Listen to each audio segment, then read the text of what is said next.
Hola, Naka. No, ya va, yo ya no inicio así. En fin, ¿alguna vez has sentido esa sensación abrumadora al recibir información importante para la cual no estabas listo? Como los resultados de admisión a la universidad o cuando tu médico te revela que tienes fimosis. Es simplemente abrumador, es durísimo. Y eso es exactamente lo que acaba de pasar en One Piece con tan solo un mural. Estamos abrumados, pero tal como Jesús he resucitado y vengo, hijo mío, a resolverte las dudas y darte mi interpretación, análisis y teorías sobre ese mural y poema con la historia del siglo vacío. Yo he vuelto para ayudarte, excepto con la fimosis, ahí solo puedo decirte que vayas al médico. Abordar este mural va a ser complicado y denso. Hay muchas versiones de traducción, por lo que usaré una que me ha gustado bastante. Pero primero que todo, abre las ventanas. Al fumar, la seguridad es lo primero. Ahora, iré por partes diciéndote mi interpretación, análisis y posibilidades de cada fragmento, partiendo de que, evidentemente, el árbol del centro del cual hablaré en su momento funciona como división. La derecha sería la parte referente al primer mundo y la izquierda el segundo mundo, por lo que sí, no tenemos visión alguna del tercero debido a que es lo que ocurre actualmente. Aclarado eso, vamos mundo por mundo, o como diría un gran sabio llamado Mario, ¡here we go!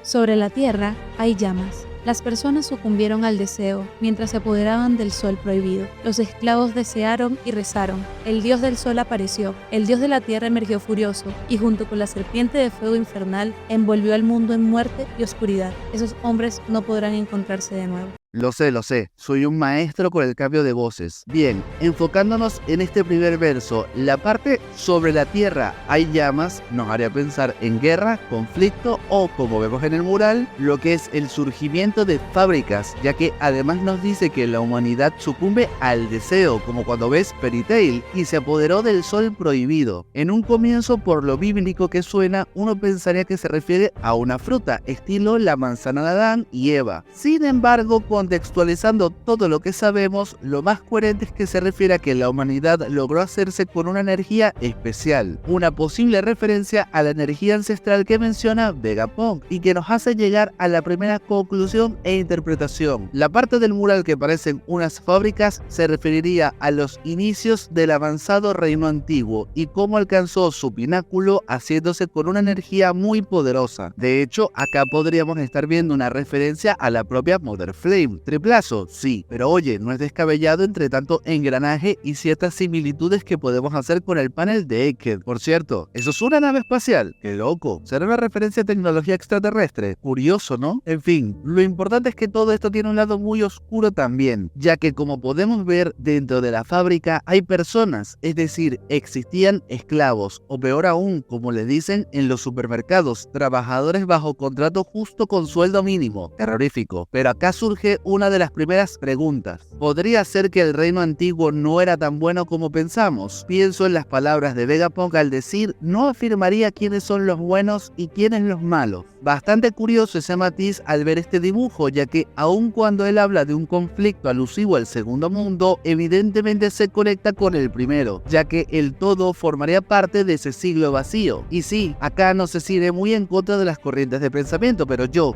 soy rebelde, yo grabo desnudo y a mi modo de ver, este primer mundo no se distanciaría mucho del segundo, ya que algo que se nos ha indicado de la historia es que lo desconocido es todo lo alusivo al siglo vacío, esos 100 años específicos, por lo que lo previo a esto no debería ser tan desconocido acorde a la narrativa de la obra. Y otro elemento que me lleva a pensar ello está dentro del mural con esa silueta de elefante, es decir, estaremos visualizando a Zunisha. Y esto es clave, sabemos que Zou tiene la conocida ciudad milenaria, es decir, 1000 años de antigüedad junto al nacimiento de este elefante hace, valga la redundancia, 1000 años, por lo que la distancia entre la existencia de Zunisha y el siglo vacío no debería ser más de 100 años. Razón por la que hablaríamos que el primer mundo se habría producido hace 200 años como mucho, muy cercano al propio siglo vacío, si no es que al final forma parte del mismo siendo el punto de inicio de este, y durante su curso se produce el segundo mundo. Hermano, me duele la cabeza, ¿acaso esta mierda no iba sobre piratas? Esto está pasando de ser la historia de cómo un niño salió en un barril al mar a cómo terminó desafiando a Dios. Bueno, sí, esto es One Piece. La verdad es que no me sorprende, es muy One Piece. Perdón, sigamos. Vale, entendiendo entonces este primer trozo del mural y que representaría los inicios del reino antiguo y esa gran energía que tenían, ¿qué vemos acá? Pues a priori vemos cómo la energía parece ir hacia el fondo hasta salir y subir por lo que sería Zunisha. Y acá algo muy interesante es que puede haber dos opciones. La primera es que están literalmente sacando energía del núcleo de la Tierra, lo cual justificaría incluso que el mundo de One Piece sea tan particular. Lo otro y muy interesante que me dijo mi pana amante de los croissants, en un inicio los humanos que bajan tienen una aureola, lo que representaría sacrificios, es decir, habrían sacrificado esclavos para generar dicha energía. Estos serían usados como combustible. Y no es muy loco la verdad, si nos basamos en algo muy importante para todo esto, Skypiea, el sacrificar personas estaba a la orden del día. Te daba gripe y no sabías cómo curarte, pues sacrifica a tu prima Carla, que igual es prima tercera y quizás te sirve como Teragrip espiritual. Lo cierto es que acá sería ciertamente a niveles más retorcidos y tecnológicos. Eso sí, de todas formas yo me inclino más de partida a que sacan energía del núcleo de la Tierra. Es bastante coherente y quiero pensar bien aún de la humanidad de One Piece. Por otra parte, este mismo amante de los croissants, que no es francés, ojo, mi pana puede tener muchos defectos, pero jamás francés. Lo siento, me disocié. Él me comentó algo alusivo a los dos planetas que vemos en esta parte superior entre diálogos. Si detallamos, uno de estos planetas parece tener un cinturón similar al de la serpiente, es decir, la Red Line, por lo que podría implicar que este primer mundo no es la Tierra en sí misma, sino la Luna, lo cual es bastante interesante. Sin embargo, no me convence del todo, ya que para mí el reino antiguo es algo que ya existía en sí mismo con la llegada de los habitantes del cielo. Así que me inclino más a la parte de alcanzó el sol prohibido, a que dicha energía y forma de obtenerla podrían haberla conseguido en tal caso de la propia luna, es decir, de los habitantes que bajaron de ella. Con esto perfeccionarían su tecnología, ya que esta raza es extremadamente avanzada. Y se puede ver en otro elemento del mural, el arca Maxine o quizás el arma ancestral Urano original. Recordemos que en Skypiea tenemos a Enel replicando la misma y siempre dije cómo sacó esa idea, de dónde sacó esas capacidades el Eminem. Y claro, la gente del cielo, sus ancestros del primer mundo,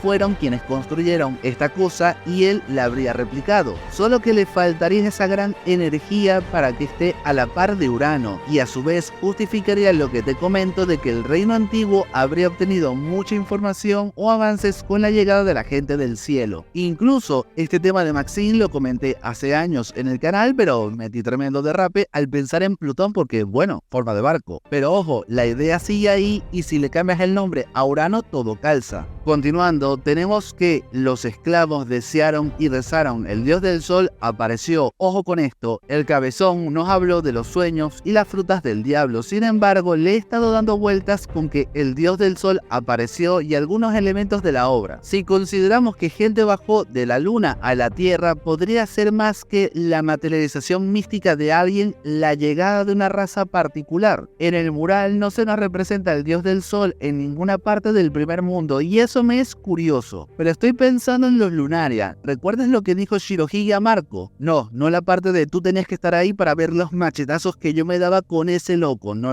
lo otro. Lo de que hace años existía una tribu considerada dioses y vivían sobre la Red Line. Podría ser que el concepto del dios del sol hace referencia a un Lunaria. Los esclavos podrían haber considerado la aparición o llegada de esta tribu como ello, y con el fuego que siempre arde en sus espaldas, la relación con un dios del sol no es tan descabellada. Aún así, esta parte del poema es bastante difusa y compleja, ya que no se representa como tal al dios del sol, a menos que sea la bestia alada sobre el árbol. Pero sería raro, porque luego tenemos el fragmento que dice: el dios de la tierra emergió furioso y junto con la serpiente de fuego infernal envolvió al mundo en muerte y oscuridad. Y viendo a la serpiente chocando flamas contra esa bestia alada en el centro, todo indicaría que este es el dios de la tierra, ¿no? Sin embargo, tengo mis dudas, ¿saben? Por un lado pienso que la aparición de Nika, ¿a quién molestaría? A un rey del mundo con esclavos, y de hecho tenemos uno sobre Zunisha, por lo que el dios de la tierra podría ser una referencia a la existencia de un rey del mundo original. Es curioso porque si detallamos, los esclavos que llevan energía tras subir por Zunisha llegan hasta la serpiente, es decir, es como si fueran un mismo bando chocando contra la criatura alada. Así que esta parte me parece confusa y que tiene dos interpretaciones: o esa cosa es el dios de la tierra y el rey es algo aparte, o la criatura alada representa quizás de alguna forma al dios del sol u otro elemento simbólico. Aún así, me gusta la parte en la cual la figura con corona representa al dios de la tierra, y tú dirás, ¿por qué Snake Man? Porque esto permitiría a su vez conectarlo perfectamente con Zunisha y su famoso pecado. Todos pensamos que su pecado por ser Nakama de Joy Boy es que lo traicionó, pero ¿y si se volvió Nakama de este para limpiar un pecado anterior mayor? Es decir, tal como vemos en el mural, era parte de las fuerzas de este rey dios de la tierra y le ayudó en el conflicto inicial que se produjo en el primer mundo, conllevando lógicamente a ese gran pecado. Todo esto es bastante curioso porque por otro lado, en medio de ese gran conflicto vemos el Arcanoa, con personas y animales abajo, lo cual nos haría referencia a la búsqueda de proteger a las especies de la situación. Muy bíblico todo, pero es que la inundación no ocurrió hasta el segundo mundo que sepamos, por lo que la representación de este implicaría que hubo un acontecimiento de proporciones similares y que el rol del arca en un inicio fue resguardar a las especies por su supervivencia en este caos del primer mundo. Esta parte del mural es de las más interesantes porque da mucho para pensar en torno al rol de Zunisha y el arca de Noah. Pero es que claro, algunos pensarán, ¿y si ese rey es In? ¿Y si tal como dices, ambos mundos ocurren dentro del mismo siglo vacío? ¿Tendría sentido que vemos el inicio de su avaricia y búsqueda por ser el rey del mundo? Excelentes preguntas, voz interna, pero entonces eso implicaría que Imu tenía una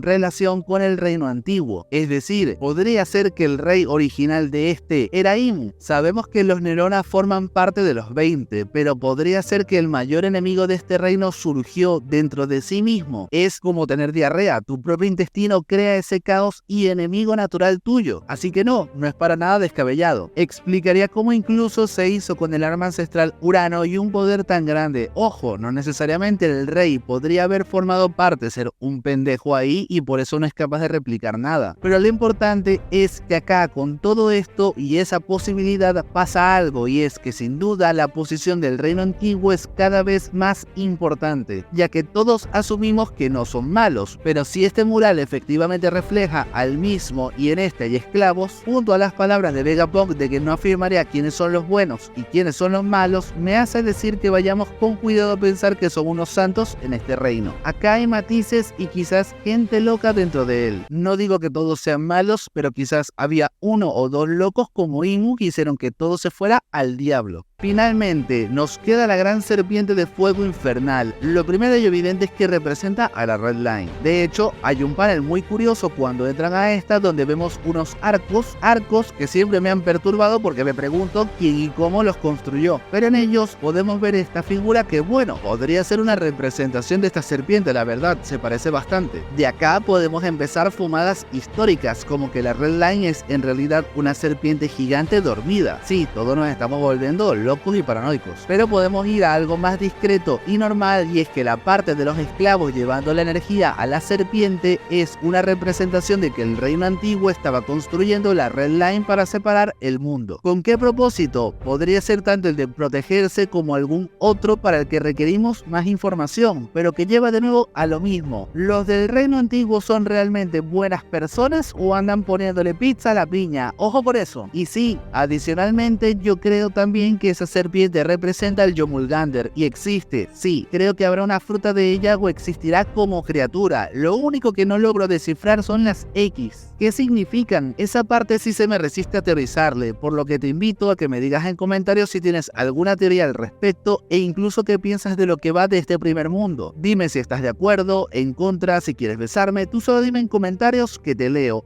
Y apreciaría mucho tu like si te está gustando el video. Más que nunca necesito tu apoyo para que la serpiente de llamas infernales algorítmicas YouTube lo recomiende. Ahora vamos con el segundo mundo, o como dice el sabio Mario, here we go. En la nada hay aliento. El dios del bosque envió sus demonios. El sol solo agravó las llamas de la guerra. Los hijos de la media luna tuvieron un sueño. Los hijos de la luna tuvieron un sueño. Los hombres mataron al sol y se convirtieron en dioses. El dios del mar se enfureció. Esos hombres no podrán encontrarse de nuevo. Este quizás sea el más fácil, ya que lo sentimos más fresco y simple. De inicio con en la nada hay aliento y seguidamente el dios del bosque y sus demonios hace pensar lógicamente en las frutas del diablo. El teorizado árbol y con ello sí, este árbol que divide el mural representaría no solo a dicho árbol, estoy repitiendo mucho esta palabra, sino que sería en sí mismo el dios del bosque, aquel del cual surgieron las frutas del diablo producto de los sueños de las personas. Del sueño de muchos y cómo sus voluntades prevalecen. En la nada hay aliento. Los sueños de las personas nunca mueren. Denso, lo sé, denso. Lo curioso es que nos dice que el sol solo agravió las llamas de la guerra, pero ¿cómo es posible? Joy Boy era una mala persona. ¿Sereno Moreno? No, lógicamente se habla de un conflicto que continuaba, pero que a través del propio concepto de Dios de la liberación solo se agravó la guerra. No porque Joy Boy fuera mala persona, sino que para liberar al mundo, para salvarlo de un gran mal y unificar las razas, implicaba un conflicto de grandes proporciones. Uno contra aquellos que representaban lo opuesto y querían el control, representado como el diablo y Musama, el demonio que con 20 reinos le ganó a un dios con todas las razas y armas ancestrales. Imu tiene que estar más roto que tu corazón por todas esas veces que decías que te amaba. Amiga, amigo, date cuenta. Pero sí, lógicamente en la izquierda tenemos a Imu, quien en sus manos tiene el sol, es decir, se hizo con el poder de la energía ancestral, e incluso podría representar que se hizo con dicha energía para a su vez controlar Urano, el arma ancestral que le permitiría poner fin a la guerra a su favor. De hecho, tenemos el barco a sus pies con Tenryubitos, se notan los cascos en ellos. Estos se enfrentan a un Nika muy de Elbaf y con taparrabo, muy distinto al del panel de Vegapunk en Egghead, ya que parece usar pantalones de Aladdin, pero bueno, quizás mientras más libre era, estaba más desnudo, no sé, quiénes somos para juzgar. En fin, vemos todas las razas y aliados de su parte, Minks, gigantes, tontatas, gigantes ancestrales representados en el que se parece a Loki, Poseidón, Emmet, un lunar en que le sobran sones, huevos u ovarios, esferas genitales como quieran, no sé si será él o ella, pero está ahí lanzándose de cabeza contra el diablo, normal que se extinguieran. Y luego hay más cosas interesantes, vemos un barco de Wano por los samuráis, el barco de Alabasta y ojo porque la persona que está en él tiene el cabello largo, podría representar a Lily, quién sabe, triplazo, pero siempre es bueno hablar de Imu cuqueado. Yo no pierdo la oportunidad de decir que todo esto puede ser una telenovela de un hombre resentido. Por otra parte, está la ballena que podríamos darle varias lecturas, un arma ancestral como Plutón quizás, o incluso un dios de la lluvia que no se menciona, pero está lloviendo sobre él, digo, es lógico, ¿no? Lo curioso de esta ballena es que me recuerda a otra que ya vimos, sí, el árbol de Zou, y acá me lanzaré un triple salvaje, paranoico, demente, esquizofrénico. ¿Estamos seguros de que eso es un árbol? Recuerdo cómo en Zou la voz que se oía se hacía cada vez más fuerte mientras más cerca estaban del árbol y pienso en, ¿y si esa cosa está viva? Bueno, Snake Man, los árboles obvio están vivos. Ajá, sí, hippie, pero me refiero a que esa ballena sea realmente Zunisha, fumada ancestral la que se viene, pero ¿y si el elefante es controlado por lo que sea el árbol y Oda nos está haciendo creer que este es Zunisha, pero no, realmente el árbol es Zunisha? Fumada, sí, fumada, pero ahí te la dejo.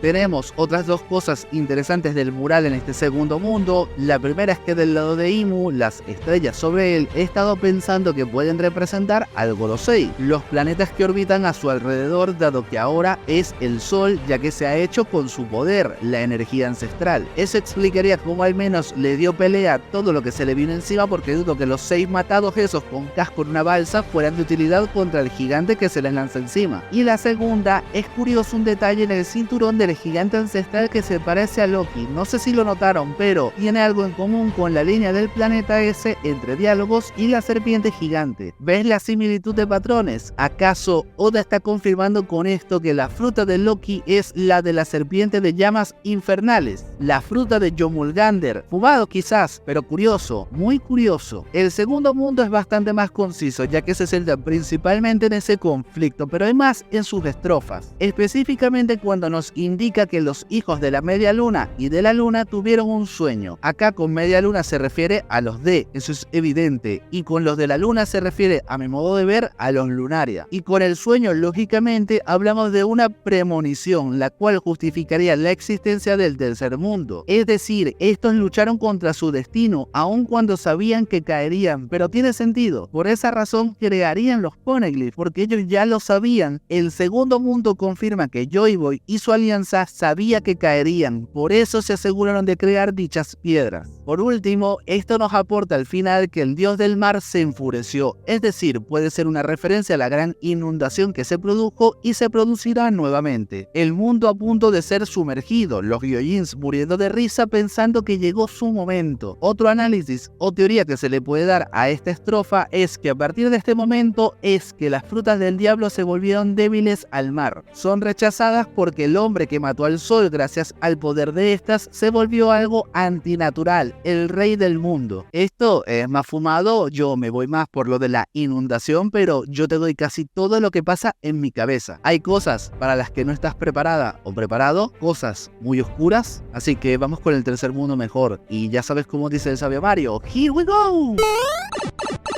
En el caos hay vacío. Las incómodas sombras persistentes recordarán el día de la promesa. Ellas deberán escuchar las voces de la luna fragmentada.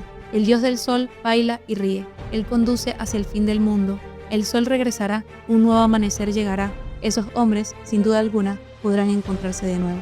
Llegamos al presente, el tercer mundo del cual no hay mural alguno que sepamos. ¿Cómo que sepamos, Enigman? Pues te dije que te iba a dar todo lo que pasaba en mi cabeza. Y si el Aftel junto a la verdad del mundo está esa tercera parte, un mural que representa el futuro del mundo y lo que versa este fragmento. Muy fumado, quizás, pero ahí te la dejo. Vamos con lo que dice. En el caos hay vacío, una alusión al siglo vacío lógicamente, y quizás indirectamente a Kurohige, por las implicaciones de la palabra caos, pero esto sí es muy triple. Seguidamente nos dice que las incómodas sombras persistentes recordarán el día de la promesa. Acá doy varias lecturas, más allá de la esquizofrenia de veo cosas, oigo cosas. Lo primero, hablando de cosas, es la voz de todas las cosas. La segunda son los de que siguen existiendo aun cuando según Imu son cascarones vacíos, pero tal como cobran sus últimas palabras, siguen creyendo, recordando que llegará el amanecer del mundo, el día prometido. De hecho, sigue que ellos o ellas, esas personas, deberán escuchar las voces de la luna fragmentada. Como digo, se reafirma que se refiere a los de y la voz de todas las cosas, la voluntad de que prevalece hasta hoy. El fragmento continúa con una alusión a Luffy como Nika, el dios del sol que él baila y ríe. Finalmente nos dice que él conduce hacia el fin del mundo, el sol regresará, un nuevo amanecer llegará, lo cual parece muy caótico, muy Ragnarok y la locura de Loki, pero sin duda es una referencia al, valga la redundancia, amanecer del mundo. Y como para reconstruir este hay que liberarlo, destruir a aquellos que lo controlan. No es una implicación de destrucción negativa, sino de reconstrucción del mundo a través del dios del sol. Muchas veces para construir primero tienes que destruir. No es para ponerse paranoicos en cuanto a que Nika se volverá loco y nos matará a todos. No, José Luis, no, cálmate.